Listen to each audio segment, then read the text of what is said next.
Hai semuanya, apa kabar? Kembali lagi dengan aku di sini, Annie Aprilia di Your Truly Nightmare. Kali ini aku akan membahas peristiwa yang disebut-sebut menjadi kasus kriminal terburuk di Broken Arrow, Oklahoma, Amerika Serikat. Karena pelakunya adalah dua kakak beradik di bawah umur, yaitu Robert dan Michael Bever. Apa yang membuat mereka berbeda dengan anak-anak seusianya kebanyakan? Yaitu adalah cita-citanya. Kalau anak-anak sekarang ditanya, apa sih cita-citamu? Pasti jawabannya, aku mau jadi dokter, aku mau jadi guru, atau jadi astronot, atau mau jadi artis. Ya, mentok-mentok segitu aja lah anak-anak sekarang. Nah, beda sama dua anak ini. Emang definisi anak-anak dajjal ya, cita-citanya aneh banget. Jadi serial killers paling terkenal. Pertanyaannya adalah, dari mana anak-anak ini tahu tentang pembunuhan? Ya, tiap anak pasti punyalah sosok idola yang dijadikan panutan. Ponakan-ponakanku nih yang kecil-kecil paling taunya aku mau jadi kayak Atta Halilintar atau Blackpink. Beda cerita sama Robert dan Michael.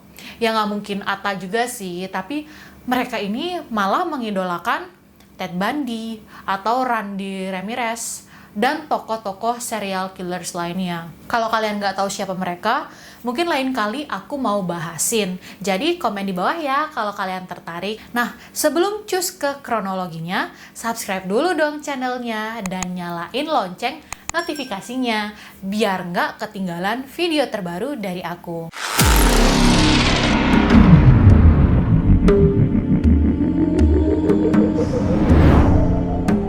Latar belakang keluarga ini sangatlah tertutup. Keluarganya sendiri terdiri dari 9 anggota keluarga, yaitu David Bever, sang ayah yang berusia 52 tahun, lalu April Bever, ibu yang berusia 44 tahun, Robert Bever, putra sulung usia 18 tahun, Michael Bever, putra kedua, usia 16 tahun, Crystal Bever, putri ketiga usia 13 tahun, Daniel Bever, putra keempat, usia 12 tahun, Christopher Bever, putra kelima usia 7 tahun, Victoria Bever, putri keenam usia 5 tahun, dan putri bungsunya Autumn Bever yang baru berusia 2 tahun. Banyak banget ya anak-anaknya, mungkin konsepnya banyak anak banyak rezeki kali. Buktinya sekeluarga ini tinggal di sebuah rumah yang sangat besar di Black Arrow, Oklahoma. Ayahnya bekerja pada sebuah perusahaan IT dan dikenal sebagai sosok laki-laki yang sangat pendiam. Lalu sang ibu membangun sebuah komunitas non-profit untuk membantu para orang tua yang lain yang memiliki anak dengan kelainan lahir atau prematur. Karena putri bungsu mereka juga mengalami cacat lahir karena prematur. Sehingga ia ingin membantu para orang tua lainnya yang memiliki keterbatasan biaya. Sayang banget ya guys, hidup orang-orang baik ini ternyata berakhir di tangan anak-anaknya sendiri. Jadi nggak pernah lah terbayangkan, duh amit-amit ya guys bisa kayak gitu. Kedua orang tua ini sangat membatasi pergaulan anak-anaknya. Nggak ada yang tahu apa sih alasannya. Anak-anak mereka bahkan nggak pernah sekolah umum seperti biasa anak-anak kebanyakan. Kasian sih nggak pernah tahu rasanya jajan sama teman-teman waktu pulang sekolah, nongkrong dulu, dan nakal-nakalnya anak-anak sekolah lah. Mereka itu hanya sekolah homeschooling atau sekolah private di rumah. Bahkan nggak ada interaksi dengan tetangga rumahnya sekalipun.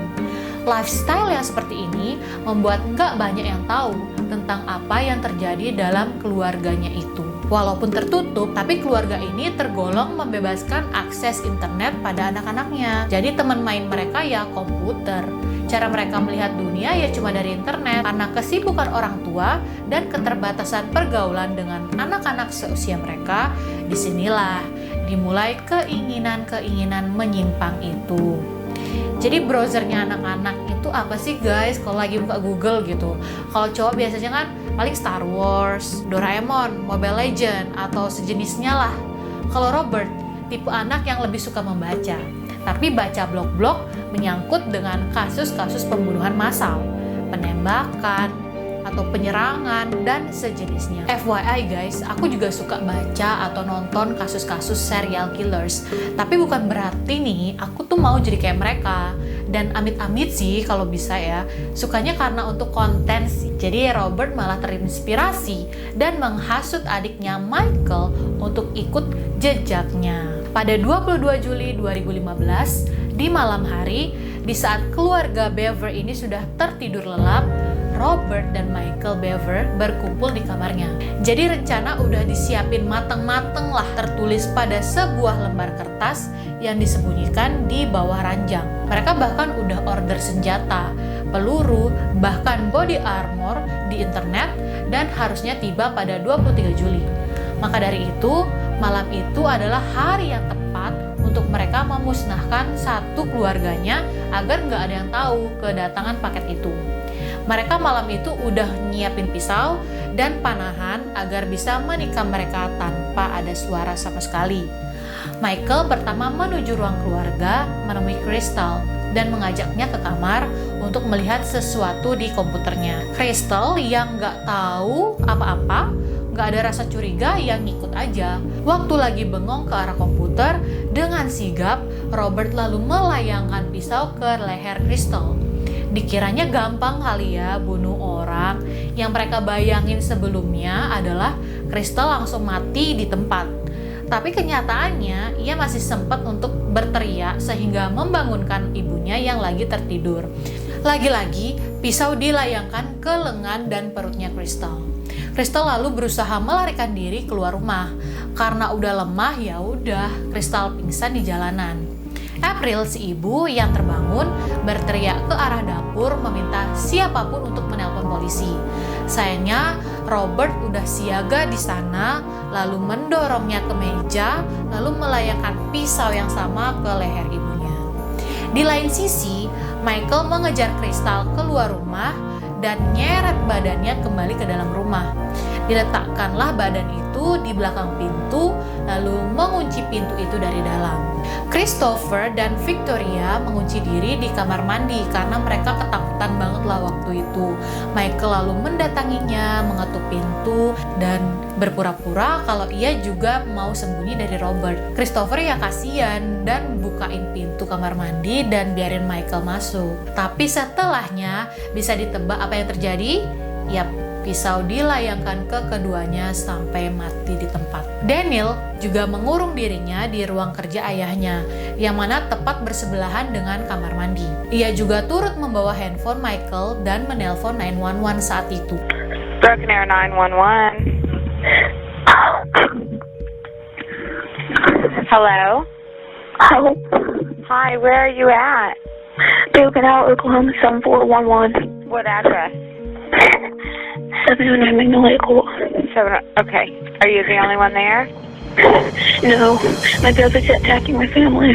Your dad is attacking your family? No, my brother. Are you there? Hello? Hi, what's going on there? What's going on there? Hello? Hello? Dengan cara yang sama, Michael menghampiri ruangan itu, ngatuk pintu, pura-pura jerit-jerit ketakutan, dan mau sembunyi dari Robert. Lagi-lagi adiknya itu kan masih kecil, gampang tertipu, dan bukain pintu lah. Handphone itu langsung direbut dan dibanting ke lantai. Daniel dihujami pisau berkali-kali sampai terluka di mana-mana. Ia masih berusaha melarikan diri ke ruang keluarga, terjatuh pingsan, dan langsung meninggal. David, si ayah yang tidur di lantai 2, akhirnya kebangun tuh karena chaos yang berisik banget lah dari lantai 1. Ia langsung turun ke lantai 1. Sayangnya Robert udah siaga dengan pisaunya di tangga dan ayahnya dihujami di bagian dada hingga terjatuh. Tapi masih belum puas, diulangi lagi, dihujam lagi berkali-kali sampai dipastikan ayahnya meninggal saat itu juga. Setelah dirasa ia sudah menewaskan semuanya, tiba-tiba ada yang ngetok pintu nih dari depan dan mencoba masuk dari luar. Mereka pikir itu adalah tetangga. Jadi Michael dan Robert bergegas pergi dengan panik dan membawa backpack berisikan senjata dan uang tunai. Mereka yang belepotan darah lari tunggang langgang menuju hutan belakang rumah mereka. Di sisi lain, sekitar pukul 11.30 malam, polisi disiagakan ke 709 Magnolia Court melalui panggilan 911 oleh Daniel. Jadi dia kan sempat nelpon tuh waktu di ruang kerja ayahnya. Jeritan dan keributan itu bisa terdengar dengan jelas sebelum telepon itu dimatikan. Dispatcher melacak alamat dan mencari nomor dan petugas bergegas ke rumahnya. Ketika petugas tiba, mereka melihat udah ada darah tuh di sekitar teras rumah. Mereka ngetok pintu lalu mendengarlah suara samar-samar orang yang meminta bantuan. Petugas memaksa masuk ke dalam rumah dan menemukan kristal dengan darah yang udah banjir di mana-mana. Setelah mengeluarkan kristal dari rumah, petugas juga menemukan jasad 5 anggota keluarga Bever.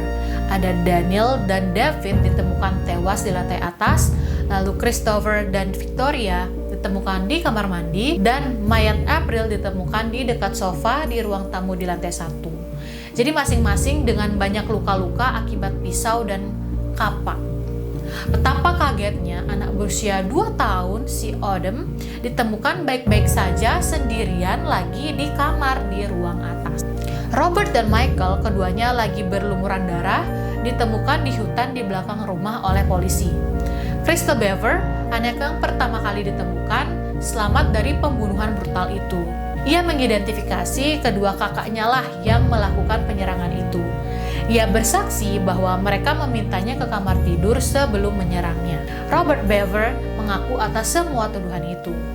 Ia mengklaim bahwa dia dan saudaranya Michael merencanakan tindakan itu udah sejak lama, bahkan bertahun-tahun dan disusun secara sistematis. Mereka sudah memesan senapan dan bermaksud melakukan penyerangan dan penembakan, berharap itu akan menyaingi bahkan ngalahin penyerangan massal Columbine High School di tahun 1999. Mereka bahkan berencana menghabisi keluarganya itu semua dulu sebelum menghabisi seisi kota. Jadi ada film nih yang berjudul Rampage yang sangat menginspirasi mereka, yang menceritakan tentang seorang pria baru beranjak dewasa yang membenci masyarakat sekitarnya dan ingin menembak orang sebanyak-banyaknya agar populasi manusia itu menjadi balance lah menurutnya. Dari film itu mereka merencanakan seperti apa penyerangan yang akan mereka lakukan. Kurang lebih sama seperti tokoh di Rampage, memakai body armor dan menyerang semua orang secara random. Gila banget gak sih?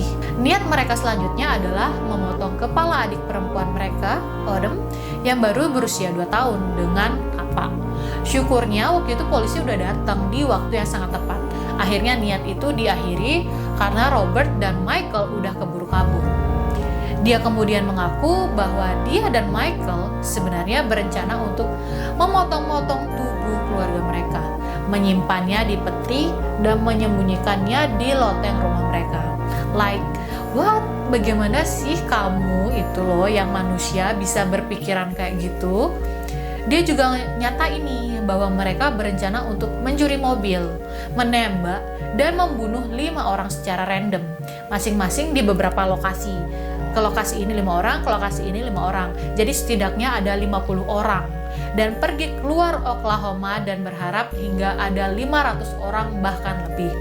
Like, what is wrong with you guys? Sebel banget gak sih aku jadi ceritainnya? Lalu Michael keceplosan mengatakan bahwa rencana pembunuhan disimpan di sebuah flash drive di dalam rumah. Flash drive ini kemudian diambil oleh polisi ketika mereka menggeledah rumah itu untuk kedua kalinya. Mereka juga menemukan peralatan komputer dan CCTV portable yang polisi yakini merekam pembunuhan keluarga tersebut karena mereka berada di dekat tempat ditemukannya 3 jasad korban. Lalu ternyata CCTV itu sengaja dipasang oleh Robert dan Michael untuk nantinya diposting ke YouTube atau platform video lainnya. Kalau dari rencananya, emang mereka berdua ini emang pengenlah ketangkep polisi. Setelah ditangkap, polisi akan menyebarkan berita mereka ke semua masyarakat sebagai pembunuh berantai. Lalu masyarakat heboh, mereka terkenal. Nah emang itu tujuannya dari awal, emang psikopat. Kalau di Indo, orang berlomba-lomba cari sensasi untuk bisa terkenal, ini dia yang lebih parah lagi ternyata. Maka dari itu, polisi menyebut kasus ini adalah kasus terburuk sepanjang sejarah Broken Arrow, Oklahoma. Jadi pada 25 Juli, pihak berwenang mengumumkan bahwa Michael Bever akan didakwa sebagai orang dewasa dengan ancaman hukuman penjara seumur hidup atau hukuman mati. Jadi guys, proses peradilan orang dewasa dan anak-anak itu kan beda nih guys. Biasanya anak usia di bawah 18 tahun itu hukumannya nggak seberat orang dewasa karena ada faktor tanggung jawab orang tua terhadap anak-anak itu.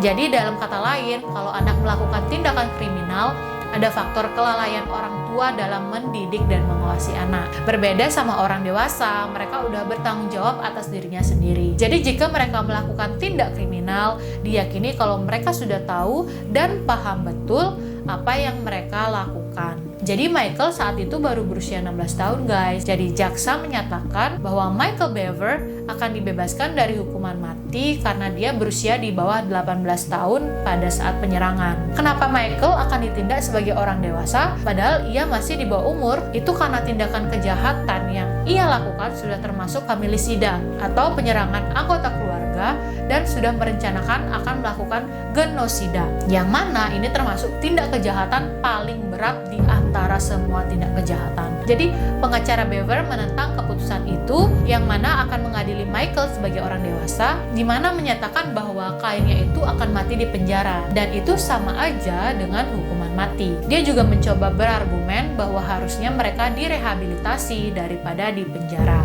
Karena penyebab anak-anak ini melakukan penyerangan karena ada faktor utama, yaitu faktor trauma. Karena ternyata dia dilecehkan secara fisik dan emosional di rumah oleh orang tua mereka sendiri. Meskipun ada pembelaan begitu, nggak ada bukti yang menunjukkan adanya pelecehan yang terjadi di rumah Bever. Pada tanggal 6 Juli 2016, dilaporkan bahwa Robert Bever yang masih ditahan melakukan percobaan bunuh diri dengan mengikat lehernya pada spray dan menggantungnya di atap. Lalu syukurnya langsung ketahuan, jadi dia kemudian dipindahkan pengawasan bunuh diri. Walaupun ada video mereka yang diwawancarai polisi mengaku atas tindakannya itu, berulang kali mereka merubah-rubah penyataannya. Kadang mengaku, kadang menentang, gitu aja terus. Mungkin karena udah terdesak ya, Robert Bever akhirnya mengaku bersalah atas semua tuduhan untuk menghindari hukuman mati dan dijatuhkan hukuman penjara seumur hidup tanpa kemungkinan pembebasan bersyarat. Jadi sidang Michael Bever juga berujung ia divonis penjara seumur hidup dengan kemungkinan pembebasan bersyarat. Robert saat ini ditempatkan di pusat permasyarakatan Joseph dan Michael berada di pusat permasyarakatan Lexington. Aduh guys, lihat aja deh muka-mukanya itu, serem banget gak sih? Mereka bisa aja jadi anak-anak yang berprestasi sekarang kalau aja mereka nggak pernah tersesat lah waktu itu. Pertanyaannya sekarang adalah, apa mereka bangga? Ini kan cita-cita mereka dari lama ya. Setelah semua yang mereka udah lakukan, bisa dibilang mereka berhasil. Apa mereka udah bahagia sekarang atas apa yang mereka capai? Apa mungkin nggak ada rasa penyesalan? Kita nggak pernah tahu guys. Kalau menurut kalian, hukuman ini wajar nggak sih buat mereka? Atau kalian setuju kalau sebenarnya mereka baiknya direhabilitasi? Tulis pendapat kalian di kolom komentar di bawah ya guys. Nah segitu dulu guys untuk True Crime hari ini. Kalau kalian suka videonya, jangan lupa di like dong ya. Subscribe juga, itu wajib. Terima kasih udah nonton dan see you on the next video.